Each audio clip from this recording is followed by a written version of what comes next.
جو حضرت یعقوب کی آنکھوں میں حضرت یوسف کی جدائی پر روتے روتے پیدا ہو گئی تھی. یعنی وہ ان کے بچھڑ جانے کے غم میں اس قدر روئے تھے کہ کہا جاتا ہے کہ ان کی آنکھیں جو تھیں وہ سفید ہو گئی تھیں. تو اس کا مطلب کچھ یوں کیا جا سکتا ہے کہ حضرت یوسف قید خانے میں پہنچ گئے، لیکن وہاں بھی انہوں نے اس جگہ کو سجانے اور سنوارنے کا اپنا جو دستور تھا وہ قائم رکھا. اس کا ثبوت یہ ہے کہ حضرت یعقوب کی آنکھیں جو روتے روتے سفید ہو گئی تھیں، اپنے محبوب فرزند کی تلاش میں قید خانے کی دیواروں پر پھر رہی تھیں، اور اسی کو عام سفیدی قرار دیتے ہوئے مرزا نے خانہ آرائی کا ثبوت پیش کر دیا. دلچسپ شعر ہے، تھوڑا سی گہرائی ہے، تھوڑا سا آپ کو اس کو سمجھنے کے لیے یہ واقعہ معلوم ہونا چاہیے، تب آپ اس شعر کا یقین بہت زیادہ مزہ لیں گے. اچھا، اس کا اگلا شعر ہے کہ فنا تعلیم درس بے خودی ہوں اس زمانے سے کہ مجنوں لام الف لکھتا تھا دیوار دبستاں پر. فنا تعلیم ہے یعنی جو شخص فنا کی تعلیم حاصل کر چکا ہو، مرنے کی تعلیم حاصل کر چکا ہو، ختم ہونے کی تعلیم حاصل کر چکا ہو، یعنی جس کو اپنے آپ کو ختم کر دینے کا تجربہ ہو چکا ہو. اور درس بے خودی کہتے ہیں اپنے آپ سے بے خبر ہو جانے کا سبق.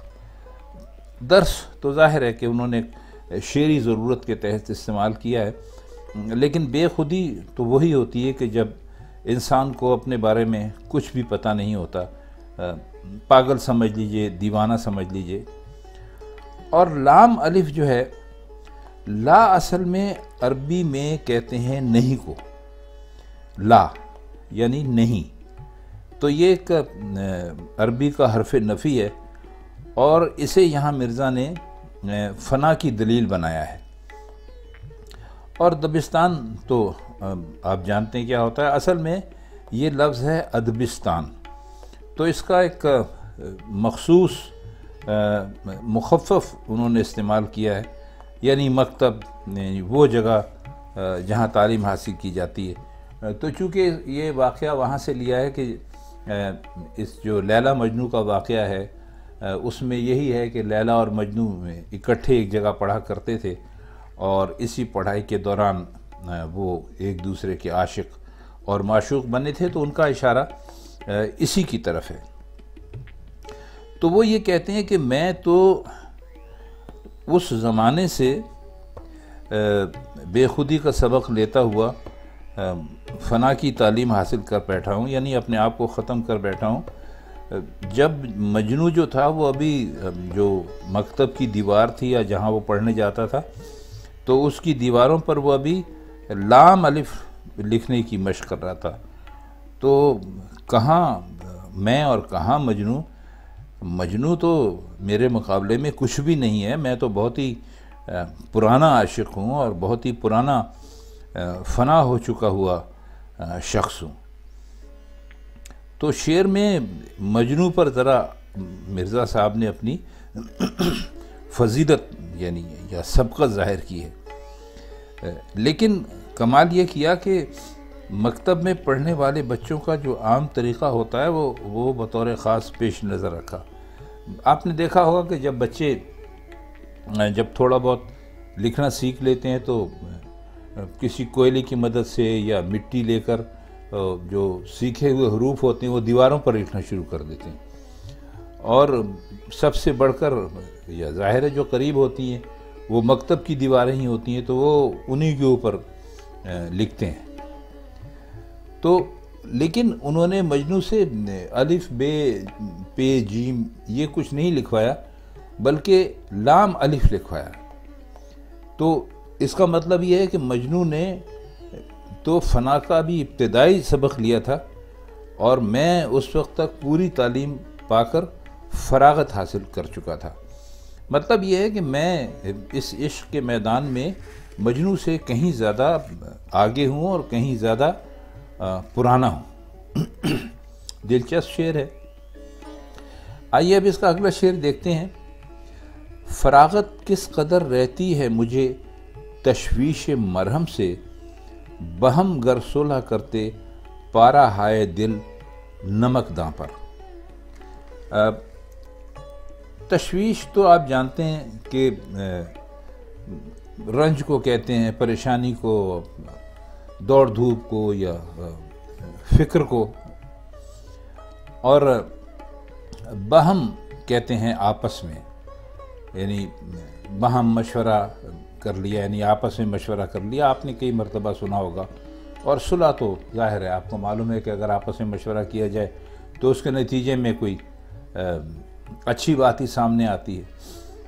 اور پارا کہتے ہیں ٹکڑے کو، تو پارا ہائے دل کا مطلب ہے دل کے ٹکڑے، اور نمکداں تو آپ سب جانتے ہیں کہ اس برتن کو یا شیشی کو کہتے ہیں کہ جس میں نمک رکھا جاتا ہے۔ تو غالب یہ کہتے ہیں کہ یہ جو میرے دل کے ٹکڑے ہیں، یہ اگر نمکدان پر صلح کر لیتے، یعنی سب اس بات پر راضی ہو جاتے کہ ان پر نمک چھڑکا جاتا رہے تو بہت اچھا ہوتا، اور میں ٹکڑوں کے لیے ظاہر ہے زخم بن جاتے ہیں، اس کے لیے دوڑ دھوپ اور تردد سے بالکل فارغ ہو جاتا۔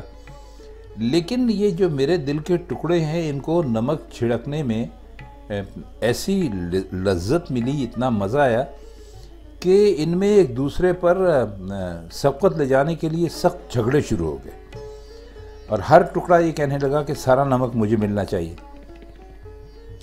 تو مجھے اس لڑائی جھگڑے کو ختم کرنے کی ایک ہی صورت نظر آئی کہ ان ٹکڑوں کو نمک کی لذت سے ہی محروم کر دوں، لہٰذا مجھے مرہم کی تلاش کا خیال آیا کہ بھائی یہ جو ہے نا نمک، اس سے تو کام نہیں چلتا، تو اب ان کو مرہم سے ٹھیک کرنے کی کوشش کی جائے۔ اچھا، یہ بات ذرا سمجھنے کی ہے کہ شاعر نے مرہم تلاش نہیں کیا، بلکہ دل کے ٹکڑوں کو اس کی لذت سے محروم کر دینے کی ایک ترکیب سوچی، جس نے ان کے درمیان جو حد درجہ کشمکش تھی اور کھینچ تان تھی، اس نے شاعر کی زندگی بڑی مشکل بنا دی تھی۔ تو یہاں بھی بنیادی چیز ایذا دینے کے علاوہ اور کچھ بھی نہیں تھی۔ آئیے اب اس کے مقطع کی طرف آتے ہیں۔ آخری شعر ہے۔